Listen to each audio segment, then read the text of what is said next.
ئایا کەسێکی لادێ بە هیچ شێوەیەک بەشدارە لە دروستکردنی شێوازی ژیانی باڵێن هەرێمی کوردستانە، بەشدارە لە دیاریکردنی سیاسەتەکانە، بەشدارە لەوەی کە کوڕەکەی یا کچەکەی چی بخوێنە چۆن بخوێنێ، بەشدار نییە.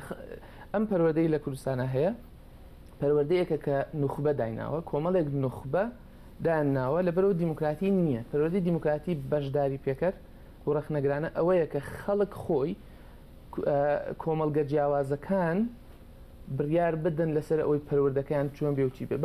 بابڵێن ئێمە لە شوێنێک لادەیەک هەیە حەزەکەن ئەخلاقی بن، حەزەکەن کەسانی بن احترامی خاکی خۆیان بگرن، حەزەکەن کەسانی بن شت بچێنن کشت و کاڵ بکەن، نەک لەبەر ئەوەی زۆرترین پاریان دەست بکەوێ و ڕەسمالی بیر ناکەنەوە، بەڵکو بیرلەوەکەنەوە ئەم زەویە پەیوەندێکی ڕۆحیان هەیە، پەیوەندێکی مادیان نییە، ئەوانیانێ ڕۆحی بژین.